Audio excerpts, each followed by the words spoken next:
Hey everyone, me Kevin here. In this video, I'm going to react to what a couple Republican congressmen say about $2,000 stimulus checks and what happens if we don't get $2,000 stimulus checks. Is it possible that we'll end up doing a larger stimulus? Let's take a listen into this. It's a very interesting video and we have to react to this one. Let's get started right after I mention that you should get your 4 free stocks with Webull. Link down below. Deposit $100, get 4 free stocks extended through January 14th. Right next to the link for life insurance and the amazing courses on building your wealth down below. Here we go. Next for your party when it comes to this standoff over stimulus? Well, I strongly support the president. One of the problems that the Senate has right now is that the president has instilled upon the Republican base that this is direct stimulus to them. Even though I think the CARES Act did a great deal to save our economy with respect to small businesses and keeping workers on the payrolls and a lot of struggling businesses, there were a lot of Americans that didn't feel the effects of the stimulus. And the president, with his plan for $2,000 to every individual that qualifies from an income standpoint, is something that's very popular with Republicans, and obviously it's popular with the Democrats. If you go back to the stimulus vote last week, one of the problems they had is the leaders in the House and the Senate combined a lot of different bills onto one vote. And in the minds of the base, I think that's what's happening right now in the Senate. So I wish the Senate would start having standalone votes on different bills. I think that would be better received by the American people. And I think that would help the Senate get their message out that they're trying to do the right thing and trying to. I'm going to quickly say, he's right. I think you can much more easily get a clear message out to the American people with a standalone bill. Because with a standalone bill, you can say, this is what we stand for. And that's what Democrats did. Democrats got the leverage in this. Now, we're about to hear from another congressman who talks about how, wait a minute, if we don't do the 2K, we might have to do bigger checks. But I mean, think about this for a moment. If you come from the angle as Democrats and you say, hey, look, we are game for $2,000 stimulus checks, and that's it. Here's our bill, we passed it, which is exactly what happened. What happens when you counteroffer that, like Mitch McConnell did, and you say, well, we'll do the $2,000 checks, but we also want Section 230 repealed, and we want an inquiry into the election. Now, all of a sudden, it becomes a big negotiation. Now you're debating 3 things instead of just 1. It's a lot more blurry, and honestly, people don't like blurry. People don't like confusing. Let's keep going.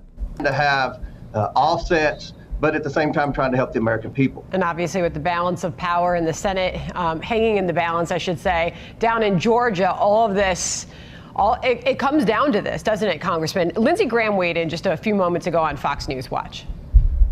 And if we lose Georgia, this bill is going to seem really cheap.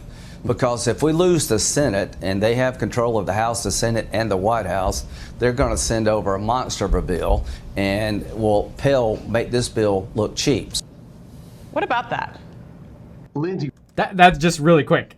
What he just said, big thing there. If we don't do the $2,000 checks, which obviously at this point the $2,000 checks have essentially failed, Congress is adjourned until tomorrow about 11:45 a.m., at least in the Senate, when they swear in the next sort of group of senators and invite back the ones who were reelected or were not up for election. The $2,000 check bill dies. And so Lindsey Graham here is foreshadowing that Republicans could lose Georgia solely because they refuse to do a simple standalone bill on the $2,000. And what happens when Democrats are in control? We're going to end up seeing a way bigger stimulus package, bigger checks. This one is going to look cheap in hindsight. It's interesting. Let's keep listening to this. Graham's exactly right. What we've seen from Democrats in the past is, there's no fear of running the debt up to the moon. And I think that what will happen if we lose those Senate races in Georgia is they will come back with a bill that not only will have the $2,000, which is what I think a majority of Americans want, they're also going to put elimination of student loan debt.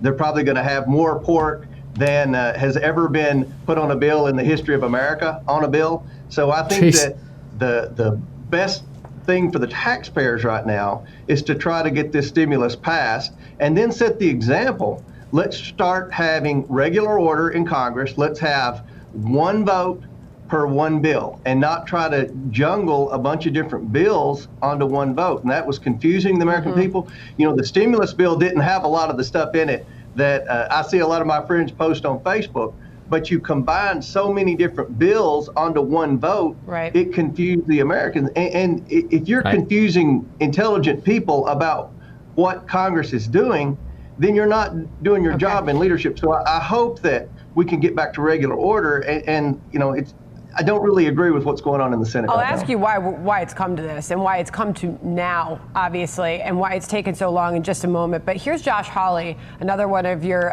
Republican colleagues, arguing that if there's enough money for Wall Street bailouts, certainly there's enough money for everyday Americans who are struggling. Watch. For all the people who say we don't have the money, I noticed that we seem to have plenty of money when it came to bailing out Wall Street. That didn't seem to be a problem. I noticed that we seem to have plenty of money when it came to shipping money overseas. That didn't seem to be a problem. But now when working people need help, it's, oh, heavens, we can't possibly do that. I suggest that the priorities are wrong. So put that up against the Wall Street Journal editorial board, who did the back of McConnell this morning, writing this: $2,000 checks for the affluent. Schumer and Trump want to write checks to the non-needy. So, Congressman, I would ask you, how do you address those more fiscally conservative colleagues of yours who are saying that this money will end up in the pockets of many who don't actually need that, who did work through the pandemic, who are not struggling? This is a lot of money, Congress. It's a good question. Let's see what he says. That's a very good question, because that is a very common Republican counter. Every government program I've ever been aware of has ended up in the pockets of people that didn't really need it. It's hard to have a one-size-fits-all approach in government, and that's been a problem in the past. And a lot of people see, despite the huge success of the PPP loan program, we're always reading about a very wealthy person that got millions of dollars that they may not have to pay back. And that's angered the Republican base. And I think a lot of Republican senators don't understand what Josh Hawley obviously does understand, and at least 44 Republicans in the House, like myself, understand, is that our Republican base is becoming more populist. The trickle-down policies of the past aren't in style with the base now. The base wants to see stimulus that affects them. And, you know, a lot of Republicans can successfully make an argument that the CARES Act did benefit an overwhelming majority of Americans, but there are a lot of people on fixed income. There are a lot of people, senior citizens that draw Social Security. They didn't feel the effects of the last stimulus. The president has instilled in their minds that they can feel the effect of this $2,000 direct payment. Obviously, the Democrats think that. So this is something I think the Republican leadership in the Senate and in the House, for that matter, needs to really rethink and try to come up with a plan and have a standalone vote on that. If they want to combine something else with the stimulus bill, they should combine offsets and start with foreign aid. If they cut foreign aid and gave the money that they were going to give to other countries to the American people, I think that would be a huge win. That would help out in Georgia, and that's something that I think the American people want, especially the Republican base. Congressman, I'm going to pause there. So very good, actually, commentary that he suggests there. What he's saying is the Republican base is becoming more populist. So here's what that means. Back in the day, it used to be that Republican meant, and I'm casting here, obviously, with a large brush here. I'm generalizing. I'm simplifying. I realize that. But back in the day, it used to be more common, I should say, that if you were a Republican, it was white, wealthy landowner, right? And I'm talking back in the day, like within the last 50 years here. And that you were for, you wanted tax cuts for corporations because the more money businesses had, well, then the more money they were able to pay their employees and the more money employees were able to make. That's kind of what this individual, this congressman, is distancing himself from. He's saying that's a little bit more old school. What he's saying now is the Republican base is becoming more populist, which is what Donald Trump did when he came out and said, no, $600 for the people? That's ridiculous. We need $2,000 for the people. And then he also followed that up with, why are foreign countries getting all this money? Why is Egypt's military getting money? Why is Pakistan getting money? Why are all these other countries getting money? We should just be sending more money to Americans. That is a very populist argument. And this representative is saying, yes, that is exactly what we should do. We should fund additional stimulus by taking it away from all of these other programs. Because here's the thing. If we don't do the $2,000 stimulus checks, Democrats have a good shot at winning in Georgia, and when they do, this is the big takeaway here. You heard it from Lindsey Graham, you heard it from Hawley, and you heard it from this Representative Comer. Each of them echo in their own ways.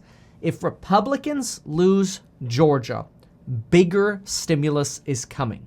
Now, it's not just going to be $2,000 checks. It's going to be loan forgiveness, and it's going to be many other things. That this package will look expensive if Republicans don't do the $2,000. This is interesting since at the time of the recording of this video, we already know Republicans failed the $2,000. The $2,000 failed in the Senate. Does this increase the odds of Democrats winning in Georgia? And does that then mean Republicans are going to resign themselves to a bigger stimulus package? It's interesting. And hey, the Georgia election is right around the corner. Today is Saturday. We'll see what happens on Tuesday. Thanks so much for watching. Get your 4 free stocks in the link down below with Webull. Check out those courses and those bundle coupons, which are now listed on the page. The coupon's still active for a few days while we get started here with January and the holidays officially end. And folks, we'll see you in the next video.